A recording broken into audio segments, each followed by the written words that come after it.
Well, good morning again. Senate Agriculture back in business. We're going to spend some time with our council, Michael O'Grady. I don't know if he's specifically our council, but he is our council. And we're going to talk about the miscellaneous agriculture bill, namely some water quality issues. And we might have some questions for him about another bill we're working on, which is X60, an act relating to establishing enterprise security special fund. So thank you, Michael, for taking the time. I know you're a busy guy and appreciate you coming in. So this is Michael Grady with Les Council. You should have a draft request bill in front of you that says 250904 at the top with a February 13th date and a 12/14 timestamp. So this is the Senate Miscellaneous Agricultural Subjects Bill. And generally, this bill really does have miscellaneous subjects in it. But this year, the agency really proposed for their miscellaneous bills two subjects. One was water quality, and one was called uniform beneficial substances. And so the House Miscellaneous Subjects Bill is the beneficial substances bill, and this is an ag water quality bill. With that said, you can put anything that's miscellaneous agricultural subject onto this bill that you deem fit. So remember that there is an ongoing issue with US EPA regarding the regulation of agricultural water quality in the state. The state has run its program almost exclusively through the Agency of Agriculture for the last 20 years. US EPA has said that ANR should have been or needs to start regulating certain farms under what's called the Concentrated Animal Feeding Operation Permit, which is a federally required permit for those states that are delegated Clean Water Act administrators, and Vermont is a delegated Clean Water Act state. So EPA has said ANR start regulating concentrated animal feeding operations, start permitting them, start inspecting them, start looking at their nutrient management plan, etc. But the agencies, ANR and the Agency of Ag, are proposing to still maintain an ag water quality program at the Agency of Agriculture while beefing up the Agency of Natural Resources authority over concentrated animal feeding operations. In order to do that, there needs to be changes to the Agency of Agriculture's water quality statute. And that's what this bill does. Okay. So the first section. Can I ask a question? Sure. I'm glad you brought it up. Thank you for the things that are swirling around this building. There's a House bill. They're looking, ANR seems to be trying to find a sponsor to put another bill in on the Senate side. Does this bill take care of a lot of that concerns of those other competing bills? No. So the House bill shifts the entire Agency of Agriculture program to the Agency of Natural Resources, except for some limited funding programs that would remain at the Agency of Agriculture. The bill that ANR is shopping is really amending ANR's authority and clarifying what authority they have under the Clean Water Act to make sure that there isn't an overbroad application to farms. But it doesn't make all of the changes that are in this bill. And this bill doesn't make all the changes that are in ANR's bill. Could you put them together? Probably. You probably could. Okay, so we'll bring in the Secretary Julie Moore in, or whoever she wants to send in, and maybe we can talk about doing that. Would that be as a somebody that would be advising us and writes these bills and all of that? Would that make sense? I think that's definitely a way to do it. The only consideration I would voice is whether or not it will have to go to the Natural Resources Committee, and how do you manage that? Do you want to be first in the line, or do you want to be second in the line for the review of the bill? And So by doing this miscellaneous bill, is that going to cause A&R or Natural Resources to want to get hold of this and change it to what they want to change it to? it may cause that committee to want to look at this bill, whether or not they take it formally or if they just do what they call a drive-by. I couldn't tell you, but I do think there's an argument that this affects their jurisdiction. And if you put Title 10 provisions in, it definitely affects their jurisdiction. So consolidating it furthers their argument that they need to look at it. Not consolidating it. This is just agricultural statutes that are in front of you right now. You could say these are just agriculture. It's not part of their jurisdiction. Okay. Everybody on board with that? What I'm trying to get to here? Mm-hmm. Okay. So should I start walking sections? Please, sir. So the first section, it relates to how A&R and the Agency of Ag currently work together. They are supposed to have a memorandum of understanding between the two of them about how they enforce ag water quality laws. But EPA has said that A&R needs to be the primary enforcer for the CAFO permit program. And this is amending that MOU language. Instead of saying that there's an MOU, it says that they're going to cooperate with each other. You see that on page 1, line 18, how to implement CAFOs and how to implement the Agency of Agriculture's agricultural water quality program. And they're going to when you look down on page 2, lines 5 through 17, strike all the language about the MOU and how they're going to have the implementation of the CAFO program. And that's all struck because EPA said A&R needs to be the primary enforcer. Instead, you'll see on page 2, line 18, that there will be a document that A&R, in consultation with the Agency of Ag, issues that sets forth the respective roles and responsibilities of A&R and the Agency of Ag in implementing the CAFO program and implementing the state's complementary non-point source program on the farm. So you're on page 3. So this document is going to be consistent with and equivalent with the federal NPDES permit for CAFOs, and it will replace that memorandum of understanding that currently exists between those agencies. So that's what they're doing. They're no longer having this MOU where there might have been confusion about whether the Agency of Agriculture enforced or not. A&R will be the one enforcing the CAFO program. Agency of Ag is going to be non-point source program on farms. So you can then turn the page 4. This is a conforming change, line 6 through 9, striking a reference to the MOU that's currently between the two agencies, and then having that describe cooperative division in the document that the Agency of Natural Resources issued. That is the change to 4810, 4810.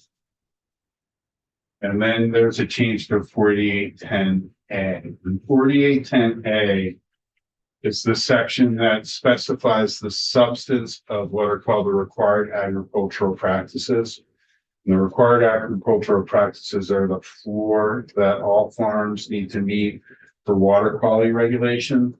And it has specific language about what needs to go into the RAPs. And you'll see on page 5, line 3 through 6, and the language about how big of a buffer farms need to have between crops and Surface waters, it'll now says the minimum vegetative buffer requirement shall not apply to concentrated animal feeding operations that has an active CAFO permit subject to the federal clean water and federal CAFO regulations. And that is because the buffer requirements under the Federal Clean Water Act are different. So currently there's a 25-foot buffer requirement, which the agency of ag can increase when necessary.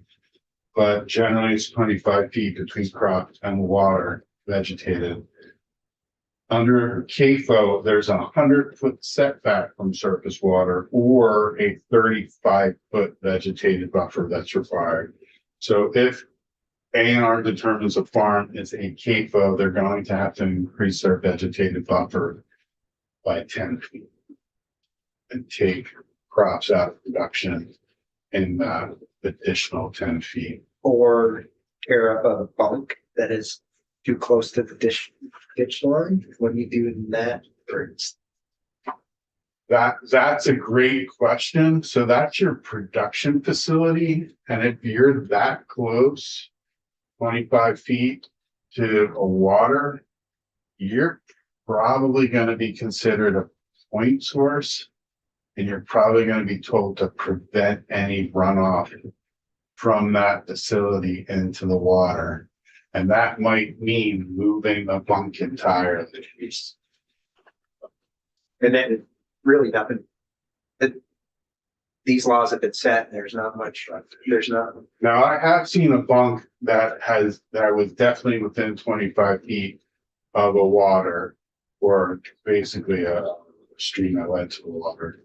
And what the agency of ag did is they engineered what I think they called it a high flow, low flow system that collected all of the leachate from the bunk, and then would allow the farmer to basically manage that when the collection container was really just a concrete filled up and to pump it out and put it into.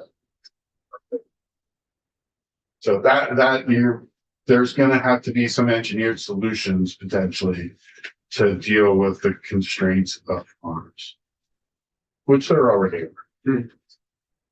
I'm sorry, Steve, that's your concern.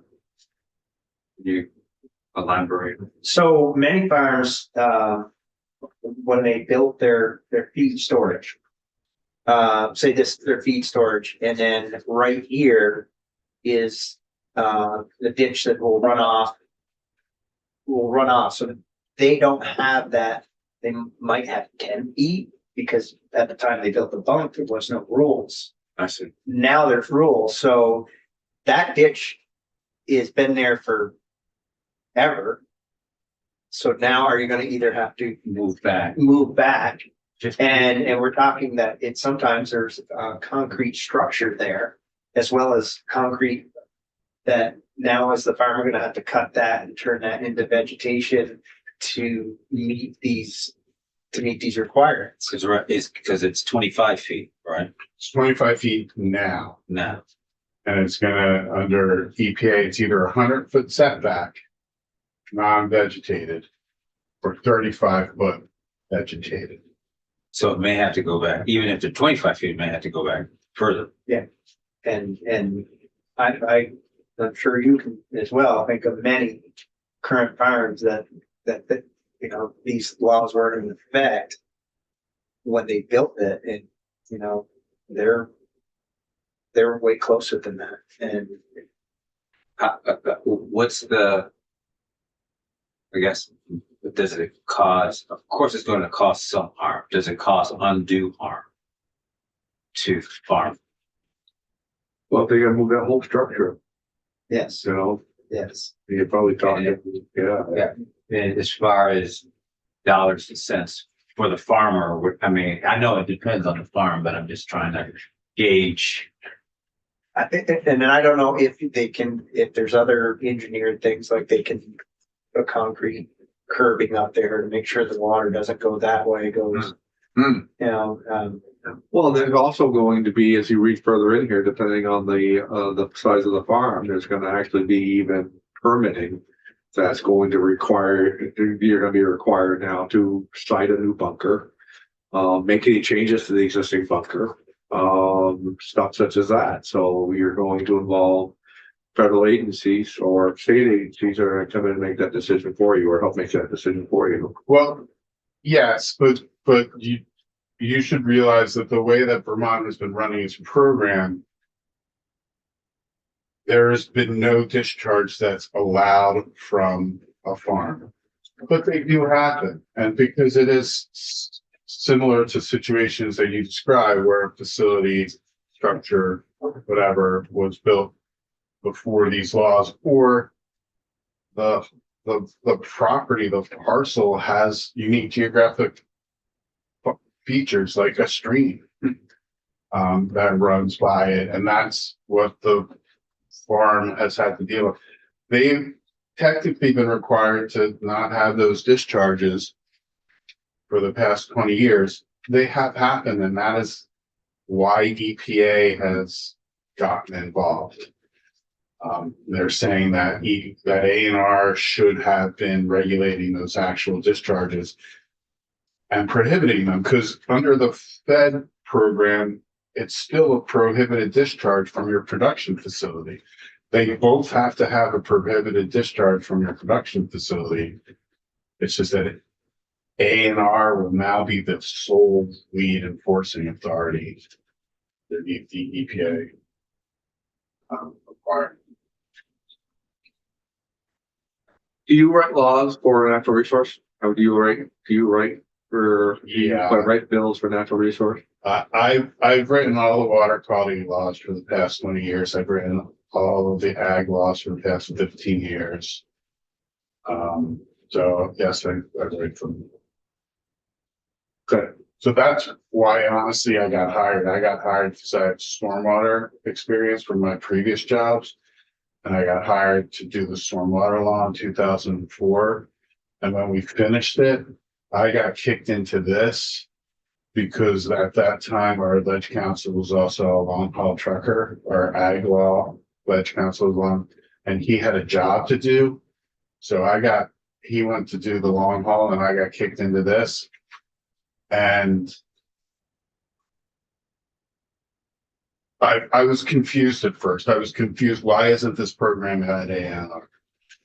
And the two main people that were running the ag program at that time were Phil Benedict and Mike Swain. Phil was the head of the division, and Mike Swain was the general counsel.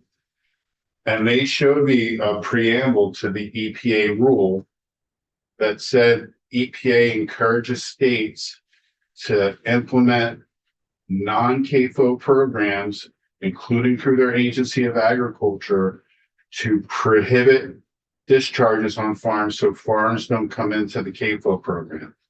And that's what Vermont did. Vermont followed that recommendation in that preamble. And we did what EPA recommended. Well, EPA is now saying that you're not doing it well enough because there are discharges that ANR should be out there enforcing. I'm just wondering if to get through all this stuff and avoid any fighting, if we should put our A&R committee together in a room with you and try to just pound out a bill that everybody could nod their head in the right direction on, with including ag and A&R. You said that ANR is looking for someone to introduce bills. They are, and I think that bill will be introduced.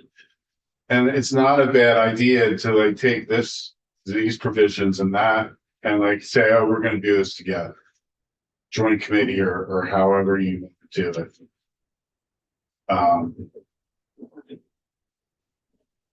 But there are the advocates that are saying they want the whole thing at ANR. They are, and just to put it out there, I've had discussions with the chair and saying, let's not let any noise outside of this building make that decision for us. Let's the Vermont State Senate get together as our own authoritative body and come up and work it out amongst us without, and close out the noise that everybody's hearing from everybody else, and let's work together on that. I think that's definitely a way forward. But under current laws, there is no real way to protect our farmers that have had structures there for 30+ years, and this law comes along, and now if you're gonna have A&R people coming in and saying you're in strict violation, they'll either set fines or if they don't get it corrected, that's usually what happens, correct? And Sure, I mean, and to be fair, the agencies, both agencies have tried to coordinate their enforcement responses over the year. With that said, the Agency of Ag has always had this enforcement process, which is actually codified in statute, where they inform a farmer of an issue. They give them a letter that says what the issue is. They give them time to correct.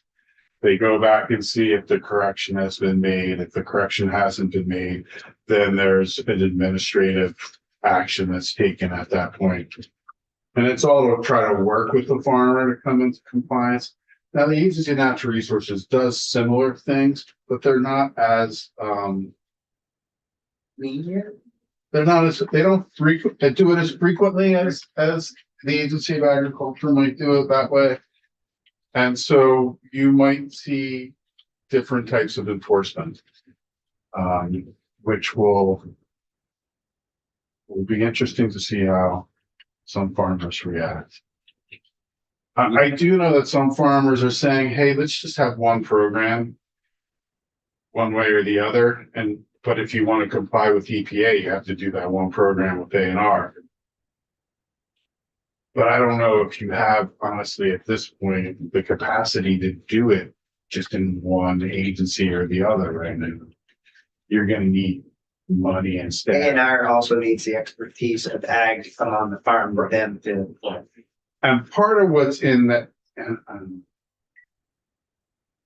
not supposed to maintain confidentiality, but I know A&R has circulated this draft, so I'm going to be talking based on what I know A&R has circulated. A&R has circulated that they're going to be the lead enforcement agency, but they'll have somebody with ag with them when they go out and do inspections.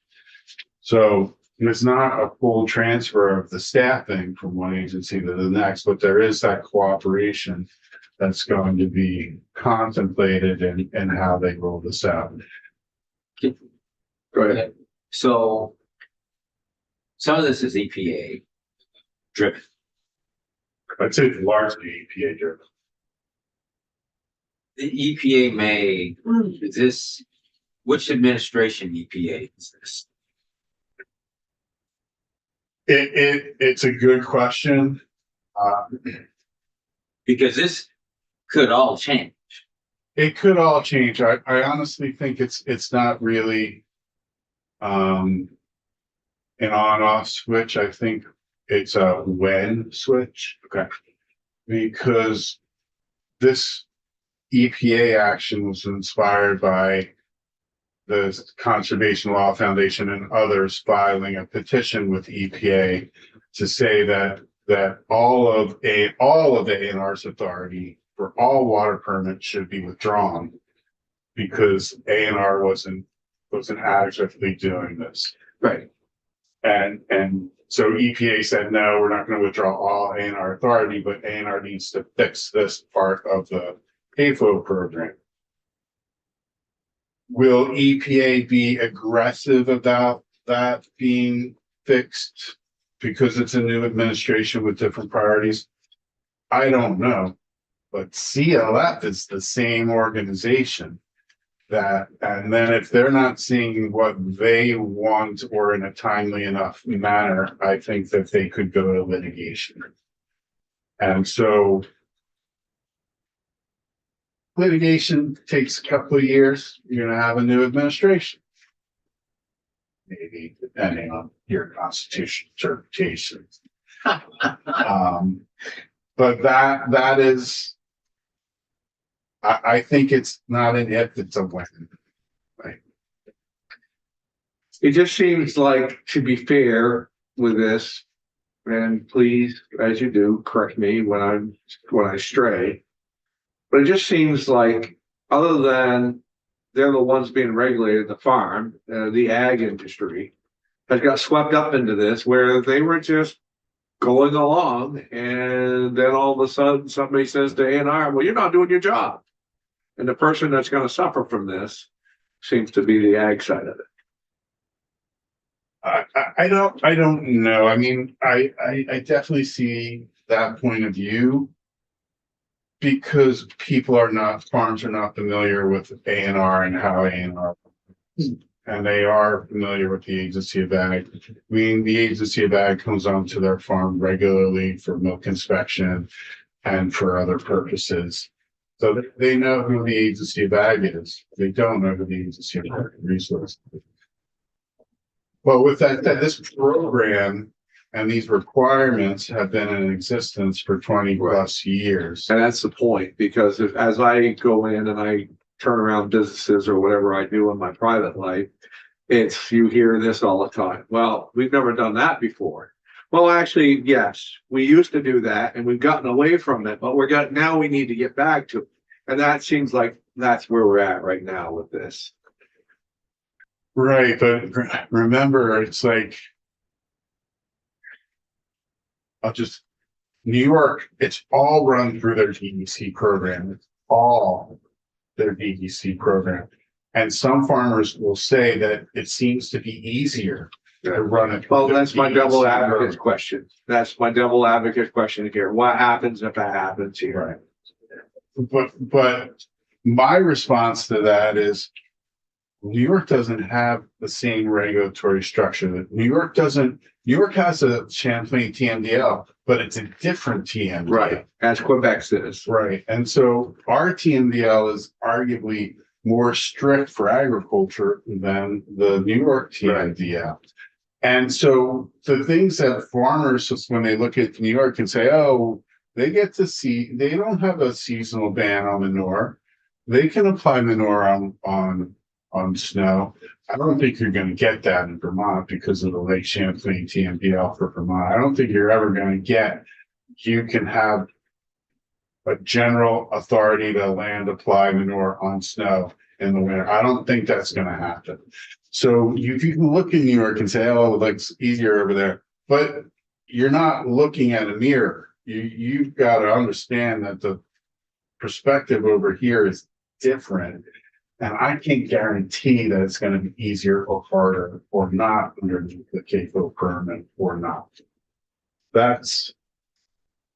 I think the intent is to not make this onerous. The agency's intent is to not make this onerous while still complying with the Federal Clean Water Act. Still having an Agency of Agriculture presence. Because the Agency of Agriculture does a lot more than just regulate these farms.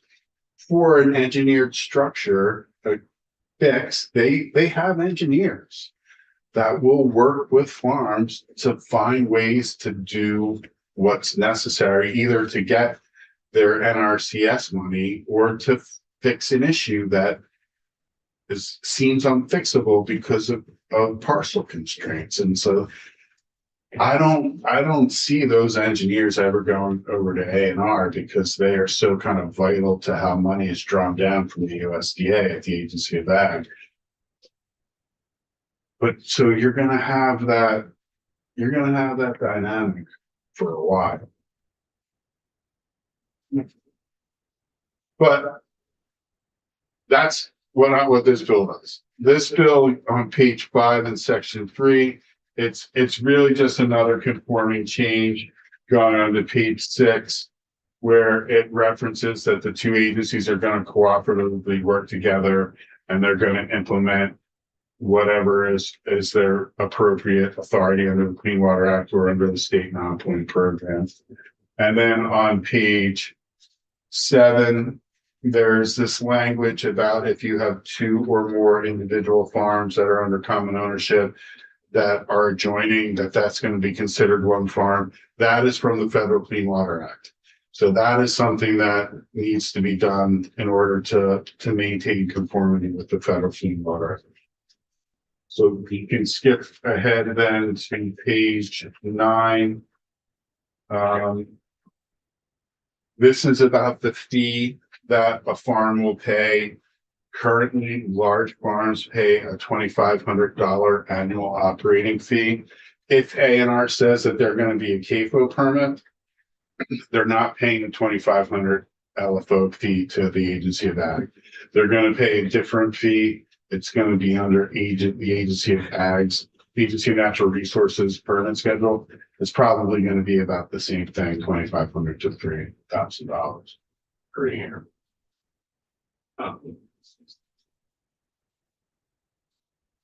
Moving on to medium farms on section 4.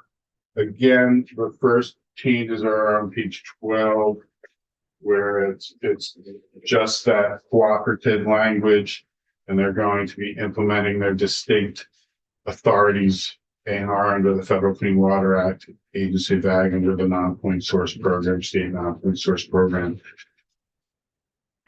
Then on page 14, again, it's the cooperative language. And then there's a cross-reference correction. 4810B doesn't really exist, so it's not the proper cross-reference. And then you come to section 5. This is the seasonal application of manure. This is just giving the Agency of Ag some ability to authorize an emergency exemption. Sometimes because of weather conditions, site conditions, farmer dynamic, there is a need for an emergency exemption from the land application ban. This is clarifying that the secretary has been doing this. This is really just to clarify. That date, this 15th through the April 1st, we discussed this. Is there language we could put in there rather than a date, because of how our climate's changing and they can go further or start sooner, that we could get this December 15th to April 1st? And, we checked the secretary's emergency exemption, talked to, I'll just say one farm that said that getting that exemption is not as easy as she made it sound when she was in here. And that they sometimes spread when they shouldn't be spreading to beat the 15th, where that if they waited into the 16th, 17th, 18th, the weather was fine. And right up to January to do this. Plus, we found out they do a lot more injection, and they still have to finish at this date or start after April 1st. And is there language can we switch that language? So I've got two thoughts. One is page 15, line 5 through 12. You will see language that gives the secretary authority to expand the ban from, say, December 15th to December 1 or April 1 to April 30th. You could use those same types of criteria due to weather conditions, soil conditions, or other conditions where the ban could be less, could be set at a different time frame. My concern is how much of the load reduction for TMDLs is dependent on those dates. And I'd want to talk to the Agency of Ag about that. I don't want you to do something that could somehow be inconsistent with the TMDL and the load allocation for that.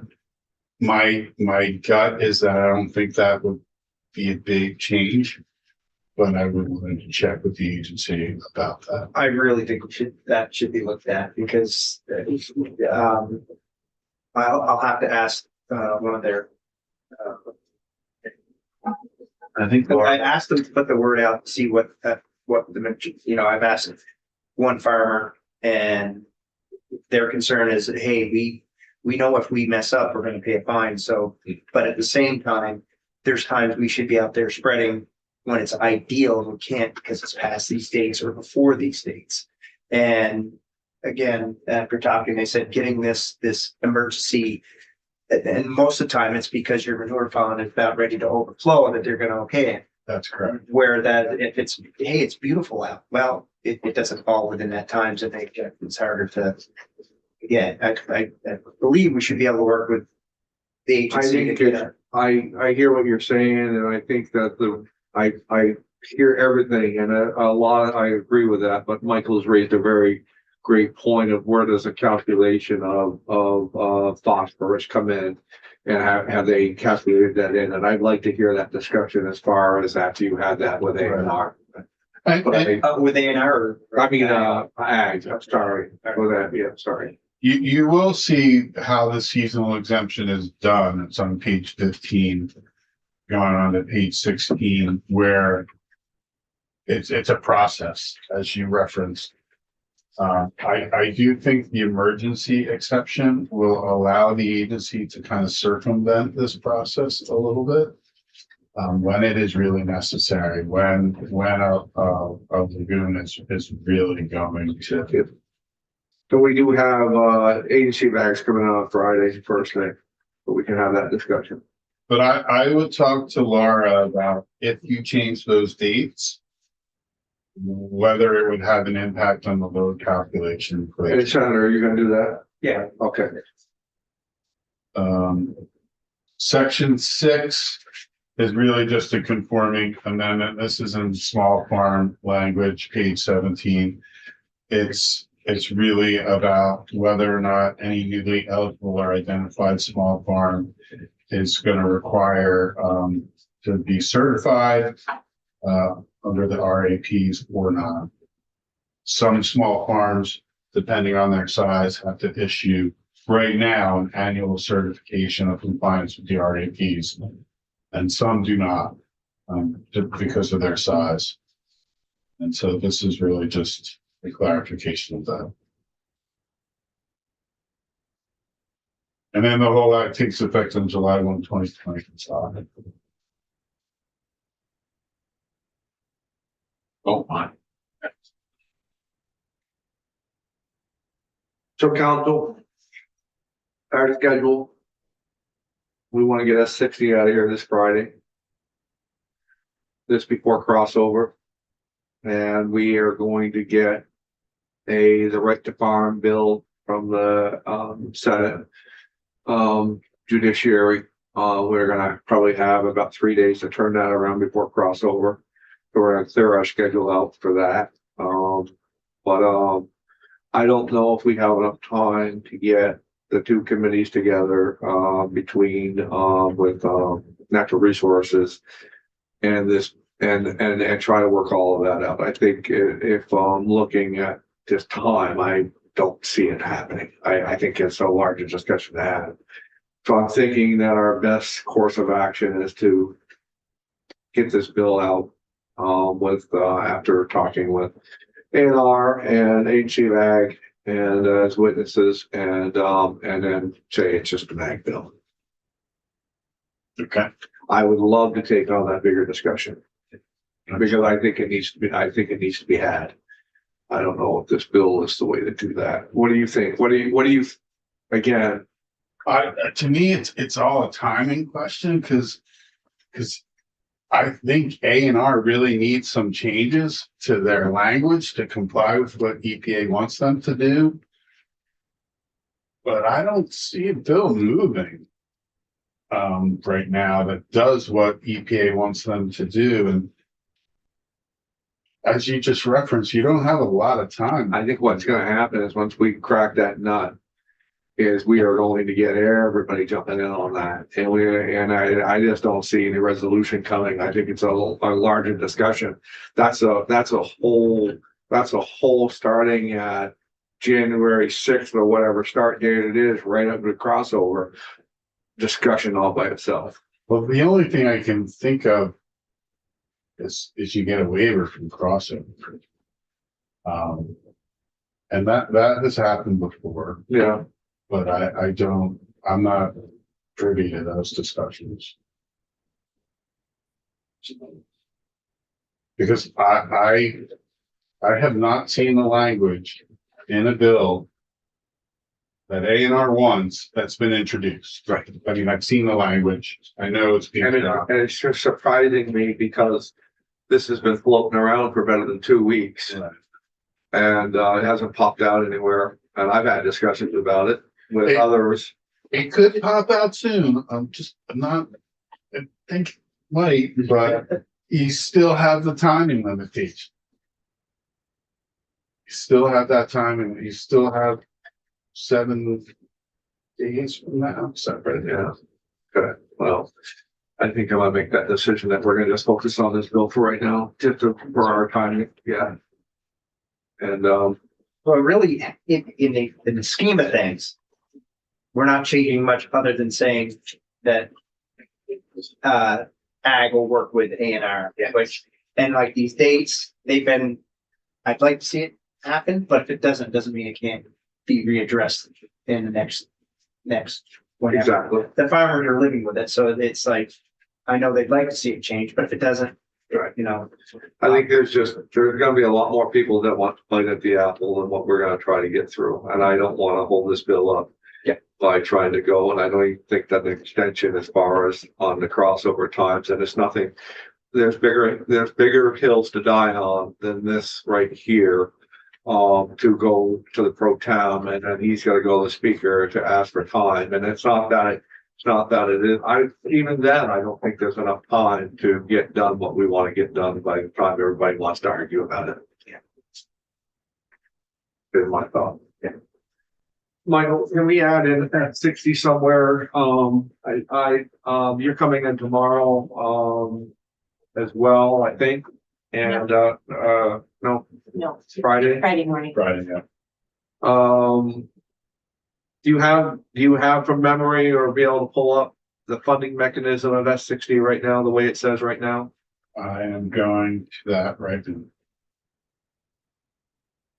And where can we find that, Linda? The quickest place to find that, to pull that up? S60, Yeah. it's right in our ag Okay. documents. So, On so today's page, It's on today's page. today's.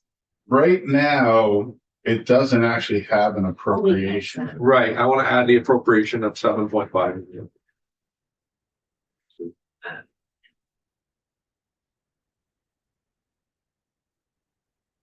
Oh, there we go. That'll be right there.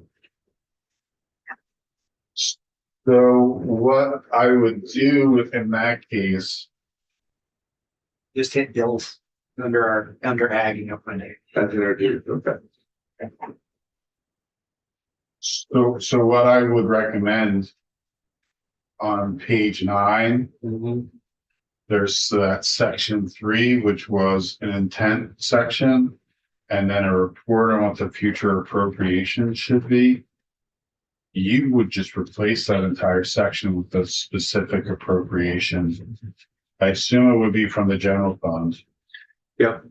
To the Farm Security Special Fund in FY 26. Yep. And that's really, it would say, in addition to the funds appropriated to the Agency of Agriculture in FY 26, 7.5 million is appropriated from the general fund to the Farm Security Special Fund in FY 26 for the purposes of whatever the chapter number is, 6 VSA. Chapter 207, subchapter 4, Farm Security Specialist. That's basically all you do. I mean, the reason why I want to do that is because I want to get this money out quicker. And if we were probably going to be looking at 2027 before any decisions are made. There's 2 more flood seasons. And if we can get this out quicker and it gets approved, by that time, we could probably have 2 more appropriations into that. Once it's almost like the BGAP program. It worked. It was great. Boom, here's the funds. I just think that we can before it's all said and done, I think that we can get that money out the door quicker. And I think we can get this thing replenished again by 2027. And I think something is better than Yes. So we agree with that. Everyone is, I mean, I think everybody wants to see something happen, Yeah. right? Yeah. So could we do that, please, sir? Sure. Why would you, give us your view? I was just gonna ask, how would you like to see the amendment? Would you like to see it as a strike all, or do you just want You tell us that. this? So the benefit is the strike all is you see the entire bill.